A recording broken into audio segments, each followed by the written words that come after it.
A thread by Ivan Raiklin. I, Ivan Raiklin, do solemnly swear that I will support and defend the Constitution of the United States against all enemies, foreign and domestic, that I will bear true faith and allegiance to the same, that I take this obligation freely, without any mental reservation or purpose of evasion, and that I will well and faithfully discharge the duties of the office on which I am about to enter. So help me God. Title 5, U.S. Code 3331. As I reread the U.S. Constitution's Article 2 alongside the 12th Amendment and Title 3 United States Code Chapter 1, Section 7, I fail to find a provision granting Fox News, CNN, MSNBC, the AP, New York Times, Washington Post, or any other media outlet the legal authority to declare the winner of the United States presidential, vice presidential elections. However, I clearly see that the 50 state legislatures have that legal mandate, and here are their composition.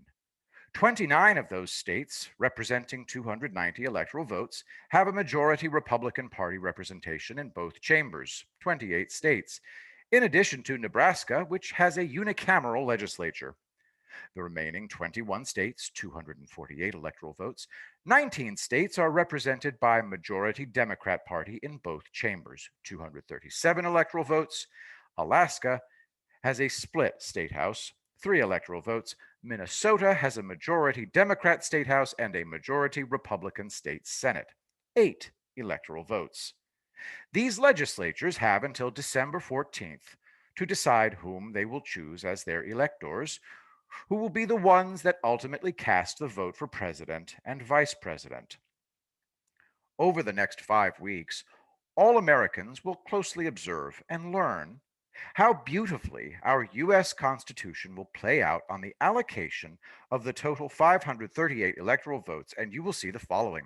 1. Recounts, so far in Wisconsin and Georgia, and potentially in Arizona and others. 2. Audits.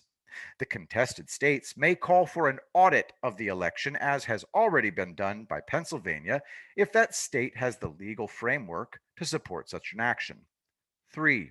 State lawsuits. State lawsuits are still ripe to be filed to adjudicate allegations of voter fraud, intimidation, poll watcher exclusion, software manipulation. Most likely, these will occur in Pennsylvania, North Carolina, Georgia, Michigan, Wisconsin, Arizona, Alaska, and possibly Nevada. 4. Federal lawsuits. Federal lawsuits are still ripe to be filed to adjudicate 14th Amendment due process and equal protection claims of voter dilution in the cases where dead people have voted, alive individuals have been double counted, and other anomalies which can be ultimately decided by the Supreme Court of the United States. Other potential federal claims could arise depending on actions taken within the state courts and circumstances resulting from the above actions in bullets 1 through 3. 5. The remedy of last resort is that the legislatures of the several states have the ultimate say in which electors choose to vote for the VP and the president. And guess who presides over the vote? The president of the Senate, aka the current vice president. That vote will be on January 6th at 1 p.m. The current president has the legal authority and obligation to ensure free and fair elections occur in all our states according to the U.S. Constitution, which I again reiterate that I have sworn to uphold and defend. Should there still be a cloud of illegitimacy sufficient to doubt the results of the people's vote, it is the duty of the state legislatures, particularly in the contested states, to assign their electors consistent with the will of the people in the previous accepted election. Once this occurs, I will be 100% confident that we as Americans followed the Constitution, and I will accept those results and serve whomever obtains the majority electoral votes cast to become our duly elected president and vice president. Having said this, should the states vote strictly on partisan grounds, the electoral vote breakdown will be 290 for the Republican nominee and 248 for the Democrat nominee. Be patient this next 5 weeks as we watch the U.S. Constitution unfold in all of its glory. Below, please find the relevant parts of the United States Constitution, Article 2, 12th Amendment, and Title 3, U.S.C., Chapter 1, Section 7 that applies to this circumstance. U.S. Constitution, Article 2, Section 1. The executive power shall be vested in a President of the United States of America. He shall hold his office during the term of 4 years and, together with the Vice President chosen for the same term, be elected as follows. 2. Each state shall appoint in such manner as the legislature thereof may direct a number of electors equal to the number of senators and representatives to which the state may be entitled in the Congress. But no senator or representative or person holding an office of trust or profit under the United States shall be appointed an elector. 3. The electors shall meet in their respective states and vote by ballot for 2 persons, of whom one at least shall not be an inhabitant of the same state with themselves. And they shall make a list of all of the persons voted for, and of the number of votes for each, which list they shall sign and certify and transmit sealed to the seat of the government of the United States, directed by the President of the Senate. The President of the Senate shall, in the presence of the Senate and House of Representatives, open all certificates, and the votes shall then be counted. The person having the greatest number of votes shall be president, if such number be a majority of the whole number of electors appointed, and if there be more than one who have such majority and have an equal number of votes, then the House of Representatives shall immediately choose by ballot one of them for president, and if no person have a majority, then from the 5 highest on the list, the said House shall in like manner choose the president. But in choosing the president, the votes shall be taken by states, the representation from each state having 1 vote. A quorum for this purpose shall consist of a member or members from 2/3 of the states, and a majority of all the states shall be necessary to a choice. In every case, after the choice of the president, the person having the greatest number of votes of the electors shall be the vice president. But if there should remain 2 or more who have equal votes, the Senate shall choose from them by ballot the vice president. Section 4. The Congress may determine the time of choosing the electors and the day on which they shall give their votes, which day shall be the same throughout the United States. Article 12.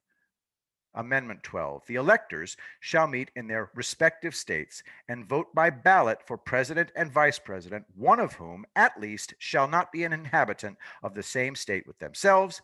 They shall name in their ballots the person voted for as president, and in district ballots the person voted for as vice president. And they shall make distinct lists of all persons voted for as president, and of all persons voted for as vice president, and of the number of votes for each, which lists they shall sign and certify and transmit sealed to the seat of government of the United States, directed to the President of the Senate. The President of the Senate shall, in the presence of the Senate and House of Representatives, open all the certificates, and the votes shall then be counted.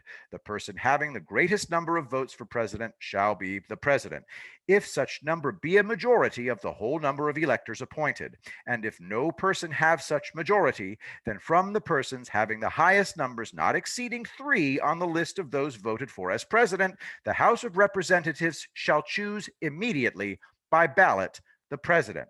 But in choosing the president, the votes shall be taken by states, the representation from each state having 1 vote. A quorum for this purpose shall consist of a member or members from 2/3 of the states, and a majority of all states shall be necessary to a choice. And if the House of Representatives shall not choose a president, whenever the right of choice shall devolve upon them before the 4th day of March next following, then the vice president shall act as president, and in the case of the death or other constitutional disability of the president, the person having the greatest number of votes as vice president shall be the vice president, if such number be a majority of the whole number of electors appointed, and if no person have a majority, then from the 2 highest numbers on the list, the Senate shall choose the vice president. A quorum for the purpose shall consist of 2/3 of the whole number of senators, and a majority of the whole number shall be necessary to a choice. But no person constitutionally ineligible to the office of president shall be eligible to that of vice president of the United States. 3. United States Code, Chapter 1, Presidential Elections and Vacancies. 3 United States Code, subsection 7, Meeting and Vote of Electors.